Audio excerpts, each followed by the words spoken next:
Hello, everybody, and welcome back to the latest episode of the Turfcast podcast pre-game show with me, Joe Redmond, ahead of another massive game for Burnley this weekend down at Vicarage Road. Yeah, like I said, massive. It's one of them games that's not going under the radar, but because we've put ourselves in a good position again, people aren't like as sort of like anxious about it, or they don't seem to be anyway. I think people are feeling a bit more confident, maybe. I think that's probably the best way of putting it. But when you look at sort of like the remaining fixtures that some of the other teams have and the remaining fixtures that we have, it's another massive game. And if you look at the league table, we can go obviously a further 3 points clear of Everton this weekend, which will make it 5. The chances are they're going to get beat at home to Chelsea. But Jamie Carragher said something the other day on, I think it was Monday Night Football. He said Burnley are currently 2 points above Everton. If after Everton's next 2 games and Burnley's next 2 games, because we've got easier games, they've got quite 2 difficult games. He said if the gap is still 2 points between them and Burnley, I would fancy Everton to catch Burnley. And he said that, and I immediately thought, shit, he's probably right. These 2 games are massive for us. So we've already won 2 on the bounce. We kind of need to make it 3, or at least, at the very least, minimum, pick up 4 points from the next 2. That's the way I see it anyway, because if Everton are still within touching distance when we've got to play Spurs, and I think they've got Watford away, and then I think they've got someone at home, which is a winnable game. I can't remember off the top of my head, but yeah, I think they could get 6 points from them 2 games. But look, listen, we've put ourselves in with a brilliant chance. We've been poor all season, apart from 3 games in February. Obviously the Brighton, Spurs and Palace games, and then the last 3 games. So we've managed to get ourselves, obviously, 7 points from the last 3 games. Could have been 9, should have been 9, but we need to keep that momentum going. You know, it can't be another false dawn like it was in February, because we did so well in February, and then we just fell off the boil again. I think we lost 4 out of the next 5. We just went terrible. But now, you know, I think we've got 11 points out of 15. I think I saw a stat the other day. We're going to a team, and I don't like this stat. I do not like this stat that I'm about to give you, but we are going to a team, that has won just 2 games at home all season. They have been poor, and the only other positive result was a draw. So they've, out of 16 home games, they've lost 13, and they've only picked up points in 3 of them. One of them was against Man United. You remember that 4-1, and a draw against Newcastle, if I'm right. And I can't remember the other one. But look, last time out when they played at home, they played Leeds. Obviously, a team down there with us, a team that we can catch this weekend, and we can go above this weekend with a win. And Leeds dicked them 3-0. So if we go to Watford and get beat, or go to Watford and, you know, don't pick up the 3 points when Leeds are picking up the 3 points, Everton could potentially pick up the 3 points later on this season, then we only have ourselves to blame if we go down. And I mean that in the greatest of respect to Watford, because they've clearly not been good enough at home this season. So that's what we need to do. We need to keep the momentum going. We need to get a win. I'm not going to go as far as saying it's must win now, because I think we've gone past that with the way that we've got ourselves not out of trouble. Of course, we're not out of trouble, but with the way that we've given ourselves a fighting chance. But the next 2 games, as I said, is a 4 points minimum, because we need to be clear of Everton by the time that the fixtures sort of like turn for them, because they've got some really tough fixtures coming up. Then they've got a couple of easier ones, and then they've got some difficult ones towards the end of the season as well. I'm not going to bring up the league table and stuff too much, A, because I do it quite early on in the chat with these lads coming up in a second, and B, I've done it every week. So you know what the fixtures are now. Well, I say that, I couldn't remember Everton's fixtures or what Leeds' fixtures off the top of my head earlier on, but you know, we've done it so many times. We know what we need to do. We win our games now, and we'll be okay. We are back in. It's back in our own hands. Obviously, Everton have got a game in hand as well, but you know they've got to play Chelsea. Leeds have got to play Man City, and Arsenal, and Everton have got to play Arsenal as well. So you know it really is in our own hands. We have the more favourable fixtures. We can get out of this. Do I think we will?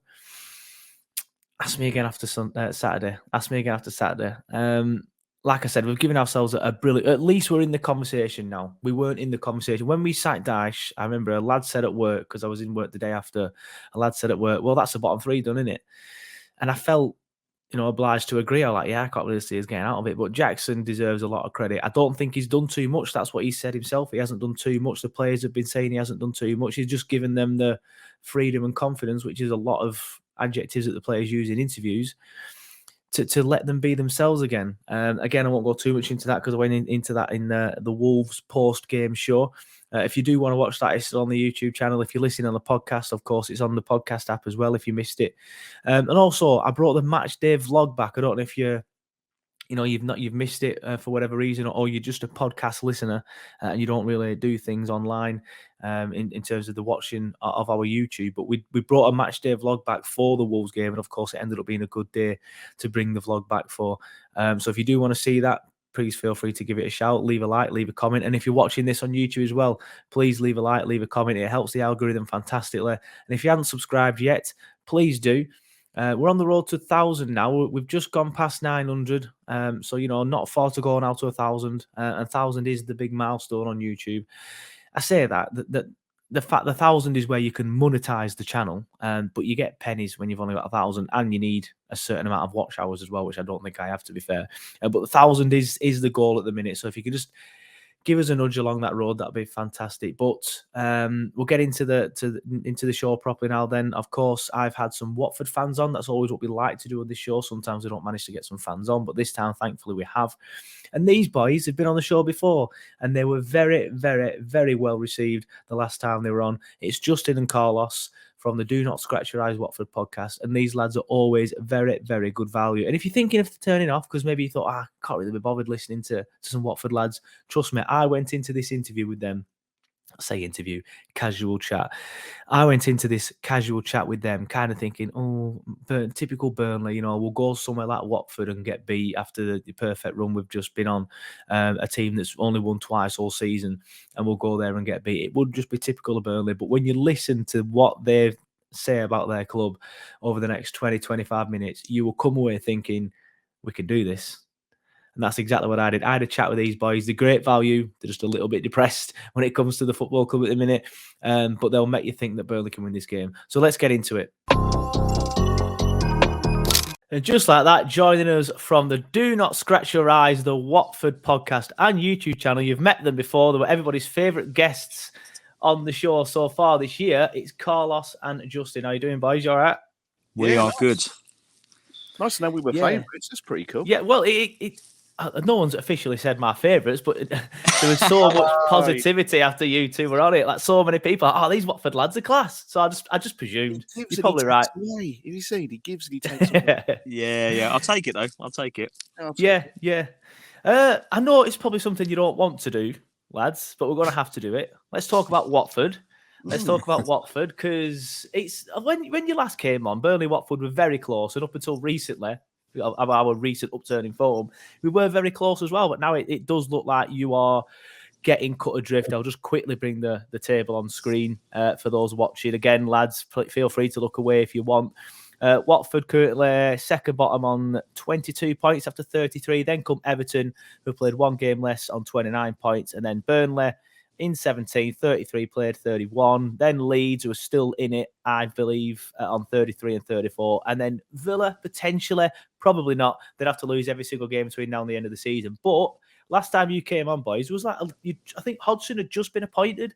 There was a little bit of optimism about it. You did all right at the turf. It was 0-0, a frustrating game, a typical Dyche and Hodgson game, really. But since then, it's not really gone too well, has it? Is that a fair assessment? Yep.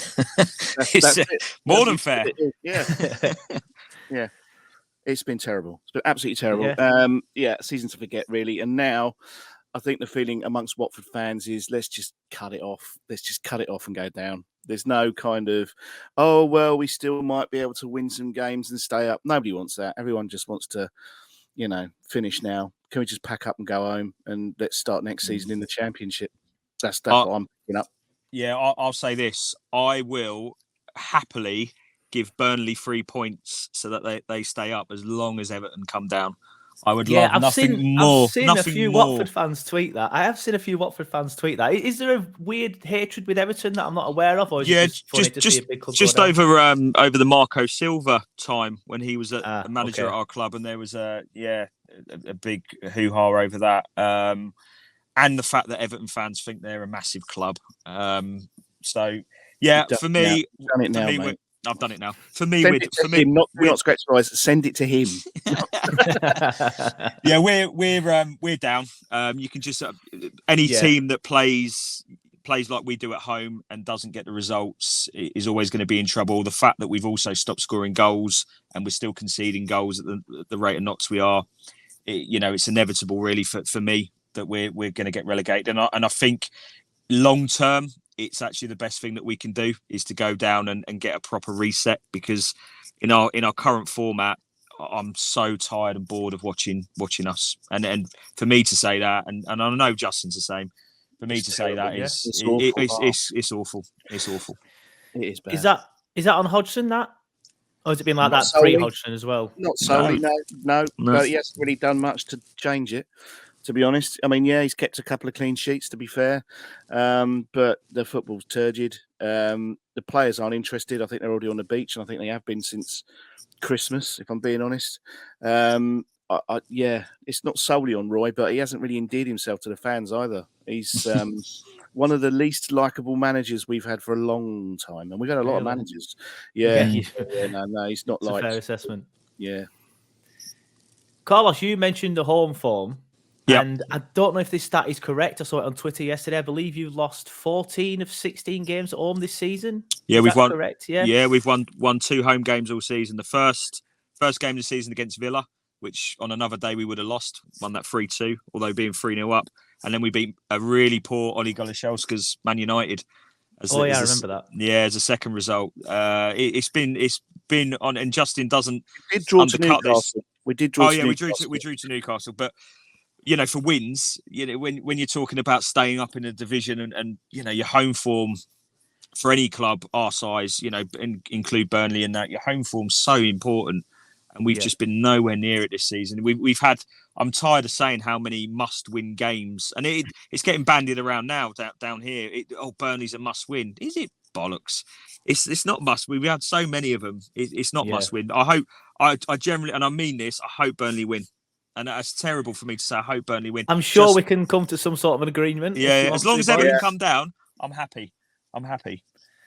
So what's the problem with the home form then? Because you mentioned we're playing in a certain way at home and not getting the results. Is it too attacking? Is it too defensive? What is it? It's not anything. It's just not anything. There's no plan. No, all I can see, it seems to be you guys go out there and do something. It doesn't seem to have any plan whatsoever. There's no consistency. Dennis was pretty good until Christmas. I think his head got turned by the whole AFCON thing. He's been massively inconsistent since. Sarr's been injured. When he does play, he doesn't look like he's influencing the game. Sissoko seems to run around quite a lot, but not do anything else. It's one of the worst squads I can remember for a long time. If any of those players get sold, I'm not going to worry. See you later. Sarr, anyone, go, take them. Let's just start again. It feels like, I don't know, like you just want to get rid of everything. Everything must go, like a fire sale. Please take these players. Let's start again. I'm not attached to any of them. Perhaps that's not quite true. Imran Loser, I quite like. Hassan Kamara, João Pedro. Yeah, those guys. But anybody else, take them, please. Yeah. Let's start again. It's interesting you say that about Dennis, because I feel like we're in a similar position with Cornet. He has had a few good games here and there, but since AFCON, he has been quite poor, and he is injured again now. Apparently, he might be back for this weekend, but we played quite well without him, although we were quite narrow, so that'll be an interesting debate to see if people want Cornet to come back in. But let's just have a look. I know we've talked about your home form, but you're having quite a big say on who goes down, don't you? Because your last few home games, all right, Brentford are probably safe. Well, definitely safe now. They're on 40 points. But at that time, before they beat us, I think they could get dragged into it, but then they beat us, and then they've just been really, really good since, to be fair to them. Obviously, lost against Leeds 3-0 at home, which is one. Arsenal, that one's not really a big one. Palace, again, they could have got dragged into it at that point. But obviously, you've got Everton to play as well. And obviously, if Burnley, as a Burnley fan, I'm looking at this game and thinking it is a chance of 3 points. If Leeds can go there and win 3-0, and then we get beat there, for example, and then Everton go and win there 3-0, we've only got ourselves to blame, haven't we? Yeah, 100%, yeah. We're giving goals away, mate. It's come and help yourself. Coming up yourself to points at Vicarage Road. Yeah, well, that's interesting because we don't score too many goals, but if you're giving them away, we're quite strong at the back. We're still quite strong at the back, but we're not scoring too many goals. Of course, recently we scored 3 and 2. Our big issue is if we concede first, we'll go chasing the game and we'll leave gaps. So I mean that's been the key for this season. Any team that scored first has gone on to be quite comfortable. You just mentioned Leeds there. Yeah. 20 minutes of that game, we were all over them, and you're thinking, oh, here we go, this could be good. Same with Brentford, all over them. But as soon as we concede, we just seem to go chasing, and it's them that we don't have that plan of how to manage games. Honestly, it's so poor. I can't even. I'm sitting in my car. I should have a hose pipe through the window, really, the way I'm feeling today, just to let you know. You're absolutely dejected, mate, honestly. The tone around the ground is not one of happiness. It really is. Yeah, I'm a fan of your watch-alongs, Carlos. I do watch them when I see them pop up. And I have felt recently, I think I remember watching one recently. I can't remember which one it was, but you started off full of optimism, and a couple of goals later, I think you just went to the pub at half-time or that's it. Second half or something. And I was like, this isn't good. This isn't a good feeling, but I understand it because we were like that up until 3 games ago. And I think last time we were on a podcast together, whether it was ours or your space on Twitter, I can't remember. We were both sort of like saying, we're both going down, fair enough. So we kind of felt it. But obviously recently we've had an upturn in form, and I want to talk to you about that because obviously the news was everywhere. Burnley sacked Sean Dyche. Oh my God, Burnley don't sack managers. What they're doing sacking managers. What were your thoughts on the sacking of Sean Dyche when it first happened? And is the results, in your opinion, kind of justifying it? Well, I was massively surprised, I've got to be honest, because as you've just said, I think if you were looking at going into the Championship, Sean Dyche has got previous with you guys getting you straight back up. And I think he's built for that league in the sense of what he gives you. So for that, absolutely, I couldn't believe you'd actually got rid of him. And I thought that was the nail in your coffin. But for whatever reason, somehow, I must admit, you're starting to play now. So if that keeps you up, that's the roll of the dice. That's what it's all about. Yeah, 100%. We do it too often, and it doesn't pay off. If you're doing it calculated, it's a calculated risk, and it pays off for you. Fair play. Immediately as well, there was a very small groundswell of we'd have him back at the Vic as well. I was just going to ask you that. I was just going to ask you that because obviously he looks looking like you're going to go down unless you have a ridiculous upturn in form. Obviously, he's going to be in the Championship next season. So, would you both take him back? Yeah. Yeah, I would. Justin would probably say that. I think for Sean Dyche as well. What team in the Premier League? Let's look at next season. Is actually going to take not a risk because it isn't a risk, but is going to probably give Sean Dyche a job. He's probably going to have to go back to the Championship to start again. The only reason that we wouldn't take it and we wouldn't get him is because of our setup with the ownership, how we operate as a club. He got sacked on that basis. So would he come back? I'm doubtful of it, but I would certainly take him. I don't know. I think I would, but I think there are other options out there. I'd like to know what all the options are first, and then if the others don't tick any boxes. But would he fit in with the whole being told what to do by a technical director? I don't know. Yes, he didn't particularly like the idea of a technical director coming in at Burnley, and I think that's apparently is part of the reason. It's just his results as well mainly, but that and being told what to do. And I'm not sure because obviously Watford is a team full of internationals and things like that. I'm not sure Dennis, for example, would like someone coming in and telling him not to wear ripped jeans or not to wear headphones or stuff like that, which Dyche does. And Maxwell Cornet is one of the guys. It's not going to be a problem next season because Dennis ain't going to be there. He's going to be playing for Arsenal or someone else. It's one of them. The way that Dyche operates is it's like a totalitarian. You've got to you do what he says. So you're not allowed to wear ripped jeans. You're not allowed to wear headphones. Maxwell Cornet was banned from coming to training in his Lamborghini apparently, and that didn't go down well. So I think when you are a club in disarray, and I use that term loosely for Watford because you've been promoted, fair enough, and you're going back down, but it kind of could work. Somebody coming in and just saying, right, we're starting from the beginning. This is how we're going to do things here. And it might work for a season or two, but I think it will soon wear thin. I think that is ultimately what happened at Burnley. I just think it wore thin.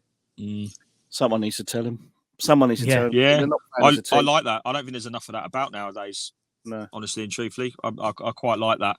All right, if he's banning him from turning up in his Lamborghini, maybe that's a bit much. But if you're representing the club and he's saying, don't turn up in ripped jeans and so forth, have a bit of pride about yourself, I haven't got a massive issue with that. I'd love that at the moment at our club, just with the footballing side of it. But yeah. Yeah, he was on the High Performance podcast with Jake Humphries not long ago. I don't know if you ever listened to it, and he was saying on there, like, you are representing the club, so it is that sort of ideology. I just think when you're starting to bring players like Corney and Weghorst in, and you're coming in and you're telling them that you can't do certain things, I don't really think it's going to work. But loads of success for the last 10 years, so I can only thank him for that. But what do you think of our upturn in form there? Obviously, you've probably been looking at our results and getting a little bit pissed off, if we're being honest with you. Yes. Yes. Apologies for that. But why do you think we've suddenly turned it on? Do you think it's a different, because we're still playing a basic 4-4-2 really, but they're just playing with a little bit more freedom, and that's interesting. A lot of the players have used the word freedom in post-match interviews, and a few players have said the terms shackles off and things like that, and confidence is one of the main terms.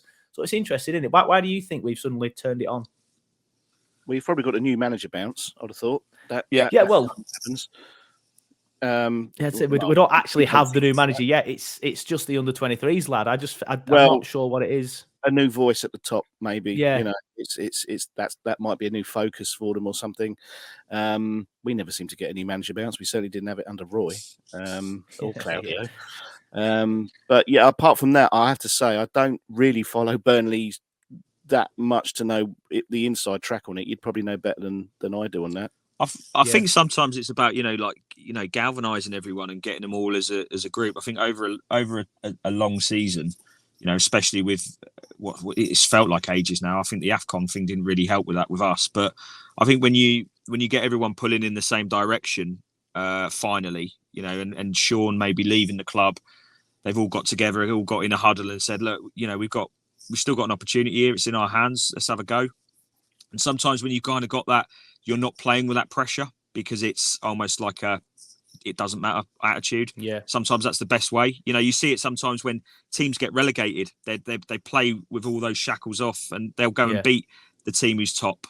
You're seeing it in the Championship at the moment with Fulham not picking up results because they've won the league, so they've dropped a pace, and it works the other way as well. I think sometimes. So maybe that's a little bit of it. The shackles are off and they're able to express themselves a little bit more.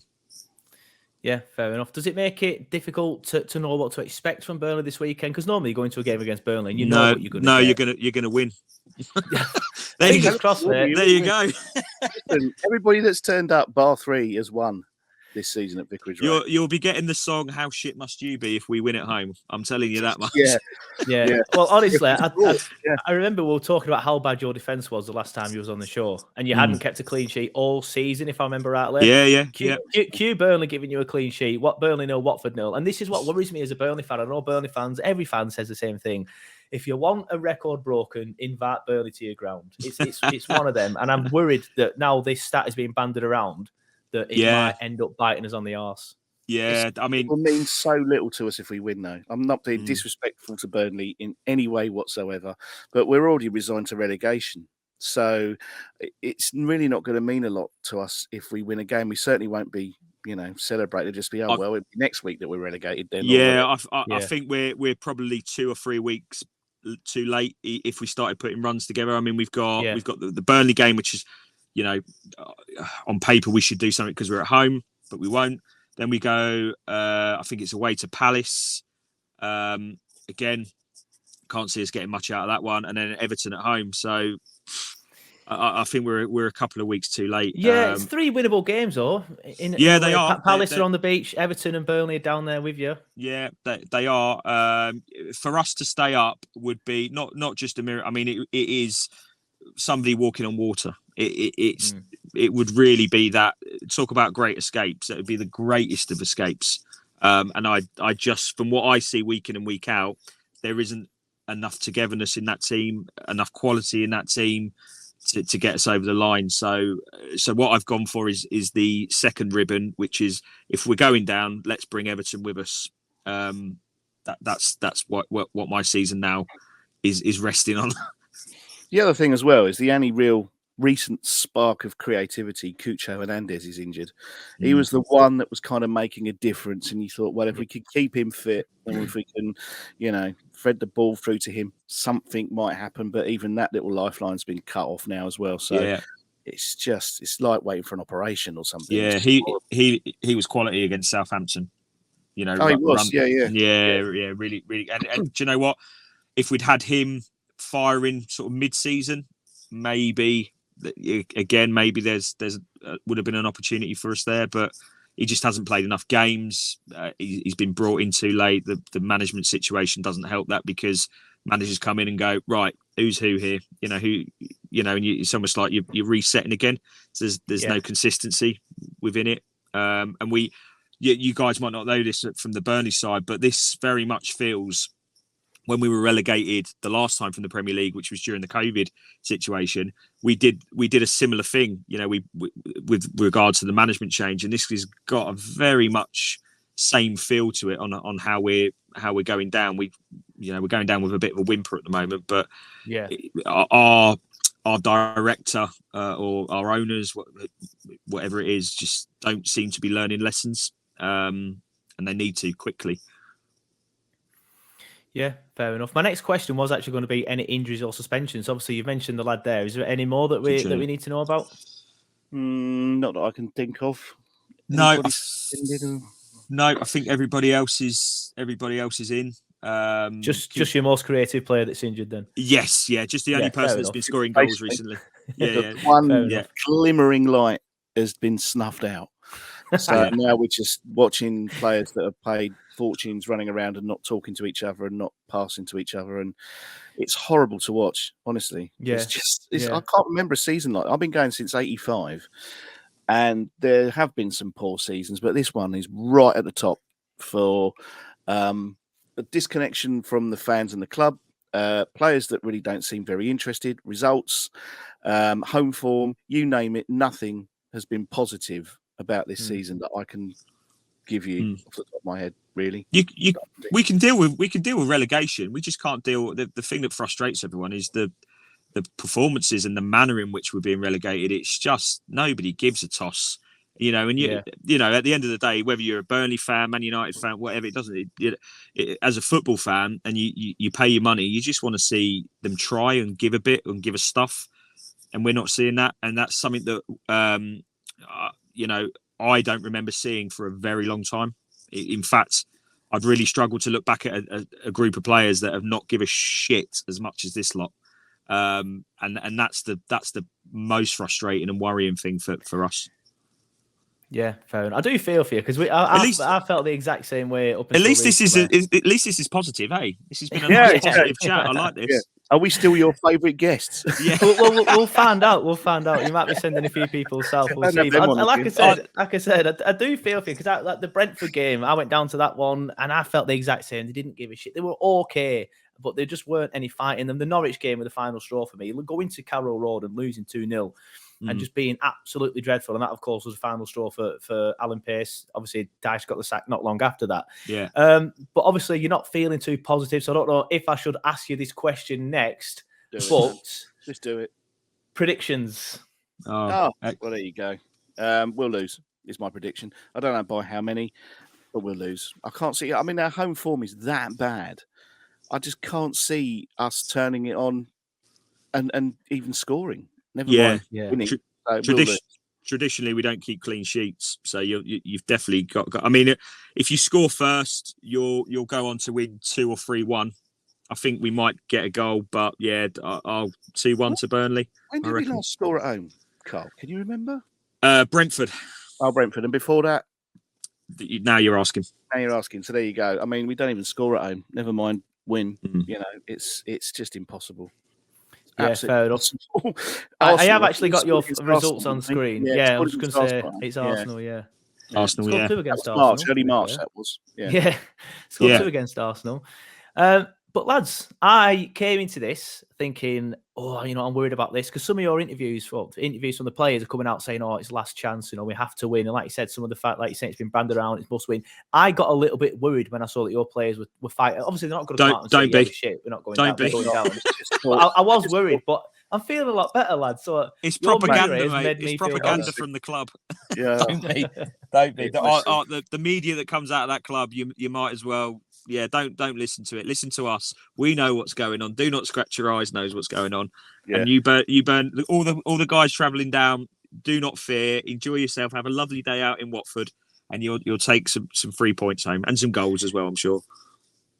Fingers crossed. Well, for us anyway. But yeah, we'll wrap it up here. Obviously, it's been a good chat. I just want to let everyone know where they can find you. In the pub, mainly these days. Got a drink problem. Yeah. Anywhere. We're available anywhere. We're on Twitter at DNSYE_podcast. We're on every platform you can think of for podcasting. YouTube channel is the same as Twitter, I believe. Yeah, that's right. Yeah. But yeah. And if not, we'll probably see you. I'll tag you in on the vlog for this one. Yeah, I was just going to say, if you do want to check the guys out, I've definitely recommend the vlog. Definitely recommend the vlog, unless they win, of course. Leave it out and then watch. Yeah, then I recommend it. We don't know what to say. We're going. I'll be in shock. How do we react to that? It's been so long. Yeah, are you coming down, by the way? Are you? Unfortunately not. The missus is on a hen do this weekend, and I'm pretty frustrated with it all because she's on a hen do this weekend, which means I can't get a sitter. And then for the next couple of away games, I think she's on a hen do for one, I think against Tottenham, and then the Villa game, I think I'm working. So I'm pretty frustrated with it, to be honest. Nice. Oh dear. But it is what it is. Well, serves me right for having a kid. Anyway, whether you come down or not, enjoy the points on Saturday. Well, I'll be watching it probably in this very room. So fingers crossed. Yeah. Fingers crossed. But always good to have you on, lads. Thank you. Sorry it wasn't quite as upbeat as last time. Like I said, you've made me feel better. Well, that's good. If you can take anything from it, you've made me feel better. That's the main thing. Yeah, and the downside is we won't be doing this again for at least another season because you'll stay up, we'll go down.